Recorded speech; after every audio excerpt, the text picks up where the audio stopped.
Aomadou.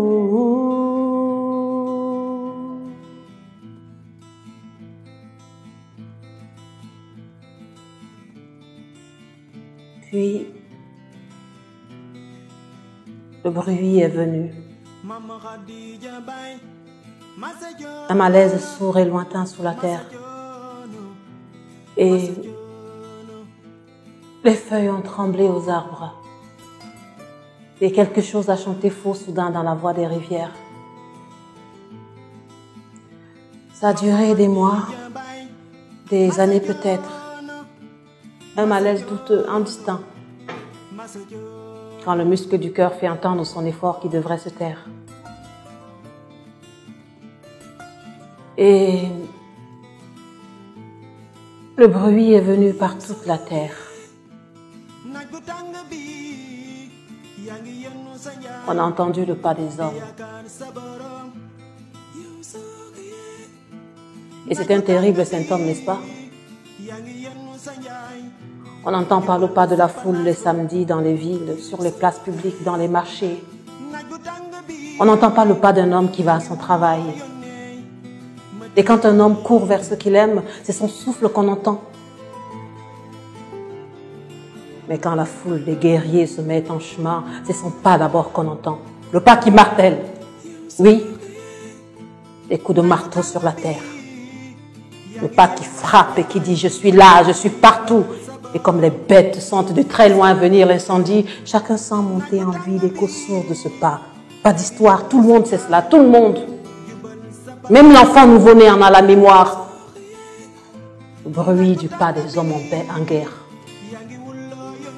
On sait cela en naissant, comme on sait la voix de sa mère et le bruissement du vent et des astres.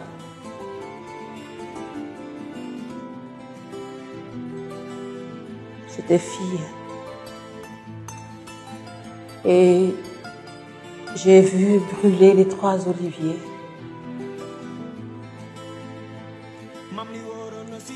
J'ai vu le vieux Nessim à demi nu dans la poussière, sa bouche morte dans la terre et sa main rouge serrant une poignée d'étoiles. J'ai vu Mahmoud et Jamel.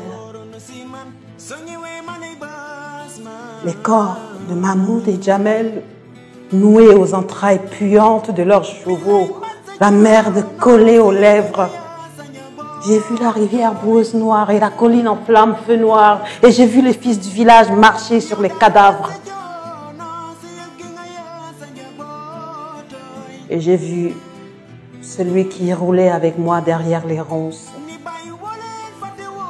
Mon amant neuf aux mains gourmandes. Je l'ai vu briser la gorge d'un enfant comme un bambou. J'ai vu mon père tuer l'étranger et traîner son corps dans la neige, frappant son corps d'autant de coups qu'il prit de baisers à mes lèvres. À quoi bon, n'est-ce pas? À quoi bon réciter encore ces images? À quoi bon répéter le malheur? Un mot. Le malheur fade. Un mot fade, le malheur. Répétez le malheur, répétez le malheur, répétez le malheur. Même ainsi répétez fade le malheur, comme une ordure sèche sur le trottoir. Je sais ce que tu penses, homme de guerre. Dis-le. Dis-le donc. Que mon émotion est niaise. Que mon émotion est émouvante mais niaise, parce que la guerre n'est pas un sentiment. Qu'il est juste que pleurent la mère et la fille, mais que ce n'est pas de ton ressort. Qu'il faut bien que quelqu'un assume malgré, bon gré, le mécanisme tragique des effets et des causes. Qu'il y a contrainte et qu'assumer la contrainte malgré soi, c'est cela le sérieux de la guerre. Que cela, à côté du malheur, je puis bien le comprendre. Non. Eh bien non, je ne comprends pas. Je suis celle qui ne veut plus comprendre. Parce que comprendre, c'est déjà accepter. Oui, je venais pour comprendre. Et j'ai compris que comprendre, c'était trahir. Je venais pour t'implorer, homme qui fait la guerre, comme le pommier fait ses pommes.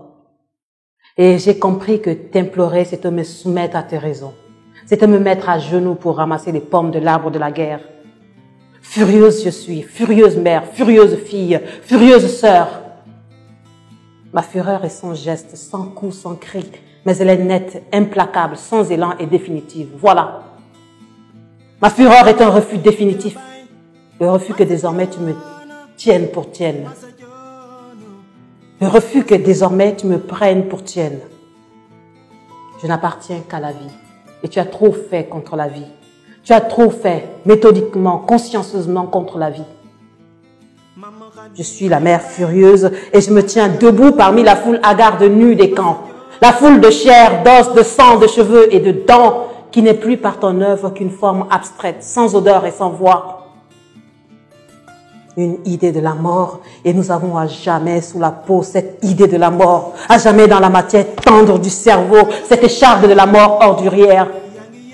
Je suis debout dans les charniers, pleine de l'odeur grasse de fumée qui poisse mes cheveux et aucune fraîcheur ne m'en lavera. Je suis debout près de l'enfant dont la tête cassée tombe à la renverse vers le ciel. L'enfant qui était fait pour embrasser tes joues. Car cet enfant un jour fut le tien. Car un jour tu fus ce père qui tient le nouveau-né entre ses mains comme une sphère de cristal et qui s'étonne de cette chose impossible qu'il a faite. Je suis debout devant toi et je regarde dans ton sourire gêné les raisons qui t'absolvent.